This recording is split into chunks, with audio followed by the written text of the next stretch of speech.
Hi, good morning, everyone. Today we are going to talk about all the miseries that are there around the world, the pain, the struggle an individual goes through, a community goes through, and of course, a state goes through. These are all connected. If you say that I am not connected with the misery because I have wealth, I have power, you are mistaken. In fact, those who have wealth and power have gone through great deal of misery. If we talk about a community who believes in God, who believes in ideal state, who believes in progression, goes through heavy misery as you can currently see around the world. Tribes, a particular group of people are in continuous conflict because they want to achieve something as a community. Community, an image of self. All these are connected. Then, of course, the state, the building up of this idea of state, nation, and how a nation can be a great nation, a leader to guide others. And that is creating more misery in the world. As you can see, nations are suffering with internal conflicts, external pressures, and of course, corruption, bureaucracy, and malfunctioning of system. All these are connected. Self, community, and the states. These are reflection of individual understanding of reality. And this video today, we are going to deep dive into understanding why there are rebels created out of nowhere, why there are a community who is interested in violence, probably self destroy and destroy others in the name of God. We have to understand why communities suddenly believe they have been empowered by the God or are walking the path of God. We have to understand why suddenly communities believe that they are super, they are better than, and in the process, creating havoc. Then, of course, the self is in confusion, conflict, in dilemma. It wants its personal ambitions to be taken care. At the same time, it wants to serve the society. So you have the poor who is concerned about the rich, how he has become rich, how he has lived his life, how he's living his life, and is in continuous misery. And then you have the rich who has attained everything in the world as wealth can provide, but goes through a dilemma and conflict of giving it back to the society where he has feel that whatever he is living, others should also share. So this conflict is going on, and this is the foundation of our society. That is why we have so much of misery. You cannot be motivated and say the world is a beautiful place. We have fronts, war at multiple places, young men going to war, young families losing young people because of war. We have corruption, we have crime happening, what happened in Kolkata, abuse, huge depression in the mind of people. Now, all these are part of one's understanding of reality, and that is only possible through one exploring yourself. Of course, in my journey of knowing this reality, I have gone to different places, met a lot of people, seen as much as I could, feel, understand.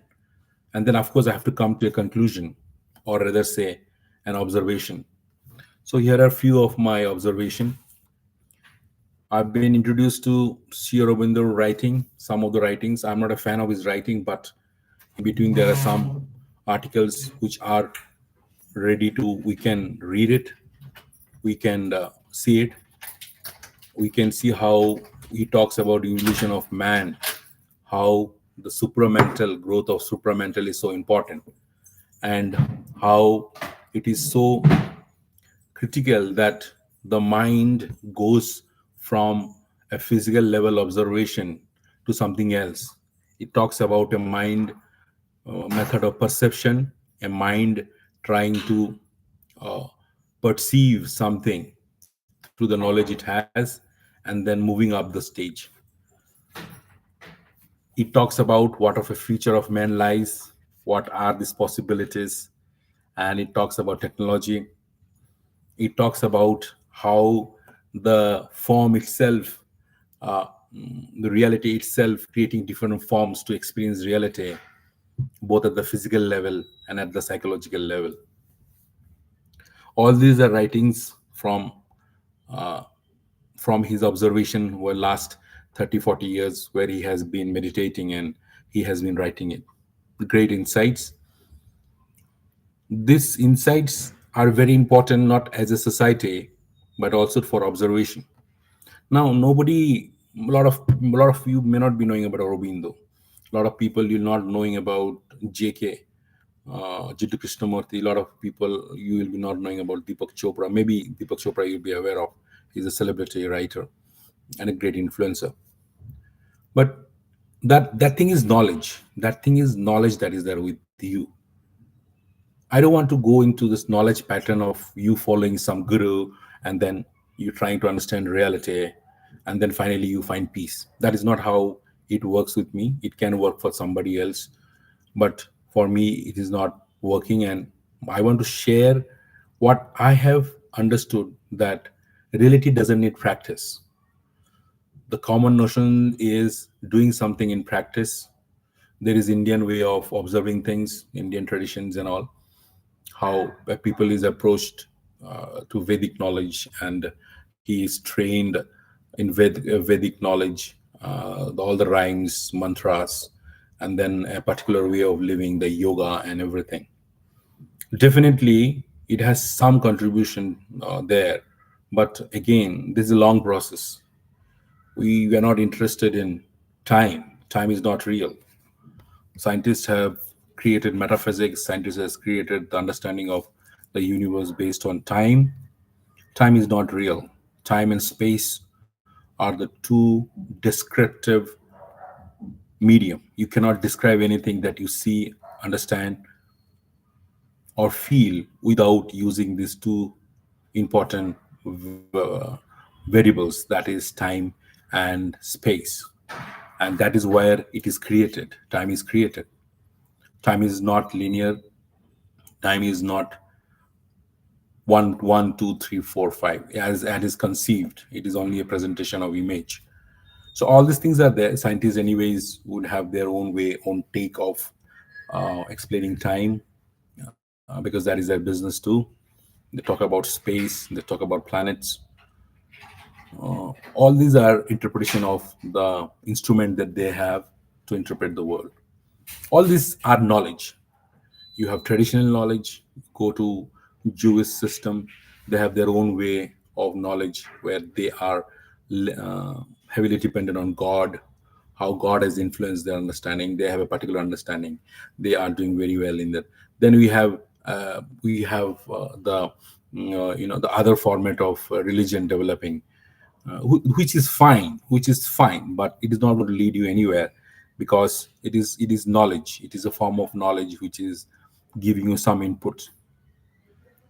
So if all these things are knowledge, all these things are a particular representation of information, then what is most important to understand? The first thing, as an amateur who is seeking reality, the first thing is to see your own observation, to see that whatever you're observing is dripped in your knowledge. If you can get my line, whatever you're observing is dripped in your knowledge. You can see how conditioning is influencing your observation. If you can by any way not see the conditioning, not let the conditioning influence your observation, there can be a way out. For example, I will talk about revolutions and rebels building up in communities to create different state, different country, revolution to overcome a tyrant, or why one individual or organization become tyrant. All these are part of reality. If you see the quest to become better, the quest to progression is only a step towards self-isolation. A person a person is interested to progress, the person is interested to develop so much, is only the force of the mind to self isolate itself. And this pattern, this thing is same prevalent with someone who doesn't want to progress. Someone who is not willing to progress is also driven by the same thought process of self isolation. So there is something which is making us feel that we should isolate ourselves from the mainstream. And that is where this feeling is there, both by performing as well as not performing. I want to perform as a state in my economics, everything, in my rules, regulations, and be one of the top country in the world. That is a process of self isolation in the world.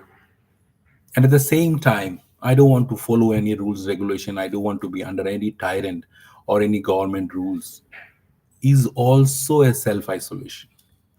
So basically, if isolation is one of the force, then definitely there has to be another force which is non isolation, that is unity.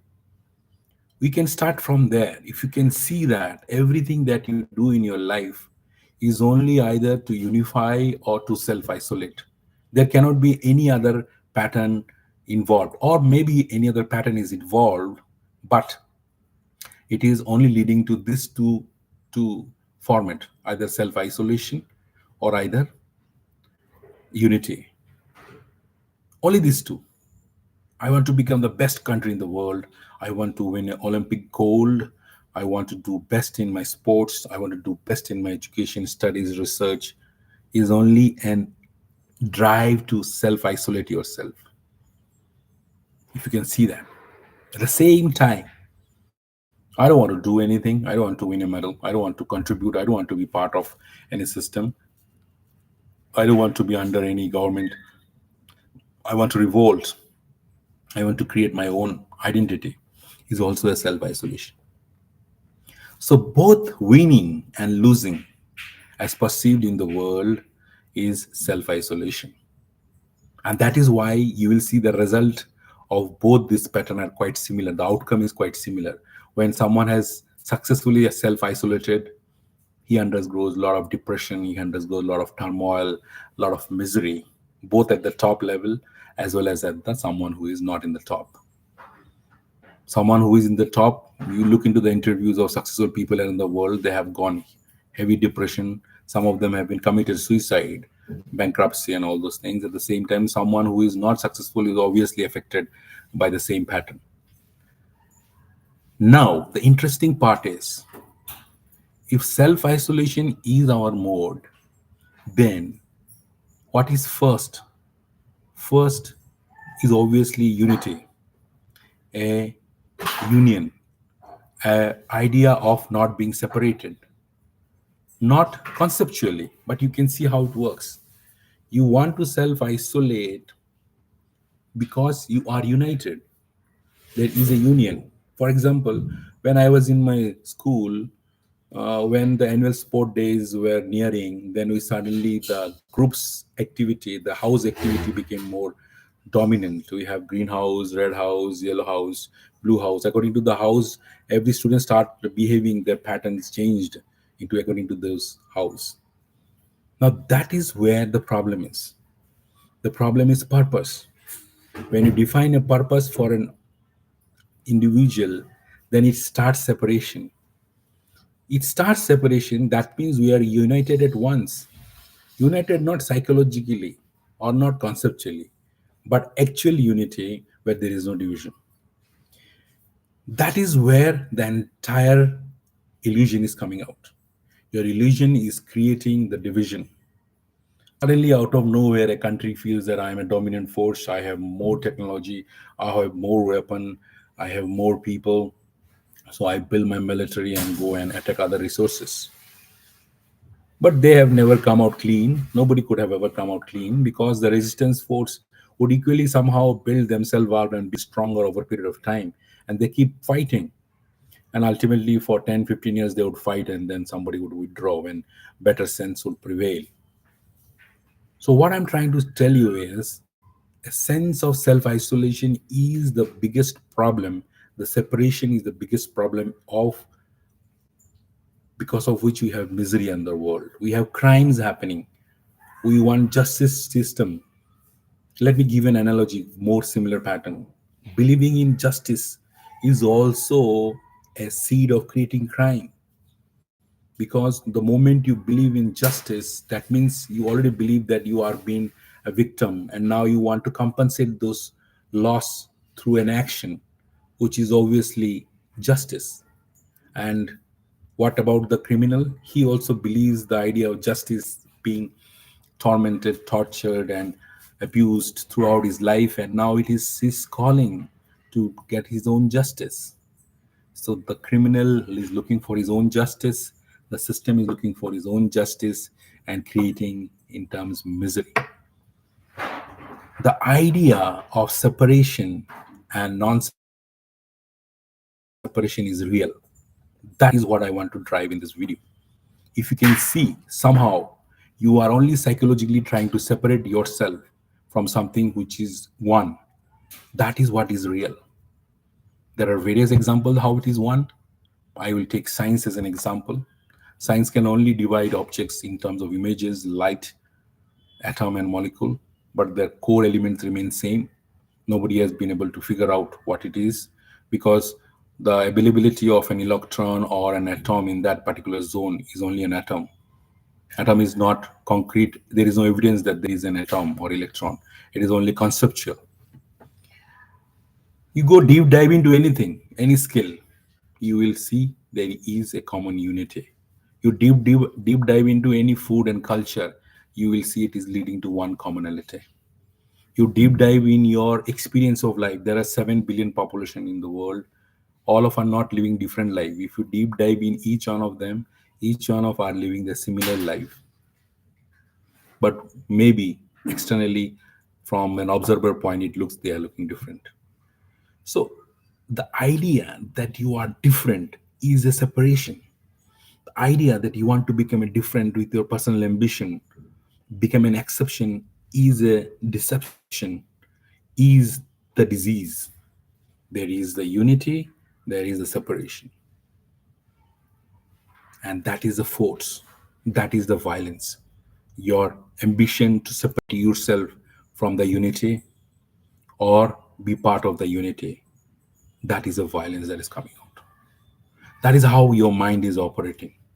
Either your mind is united, is in union, or it is struggling to separate itself. Both are same, of course. Both are same, of course, because it is only a feeling of trying to be separate. I wondered of so many issues around the world, especially in India, with separation of states because of religion, caste, and all the other practices. You will see a particular group in the parliament slowly, steadily trying to separate itself from the mainstream politics because it feels a sense of separation. That is how new states are born, new countries are born, new land are born. Look into this, and if you can see that, probably there is a solution to all the misery that you are facing, not the world. You, if you can understand that separation is the source of misery, probably your miseries, your disappointments, your melancholy in your life will reduce. And that is a time when you start experience meta living. The video has overshooted its time. I'd like to close the video. Thank you. See you.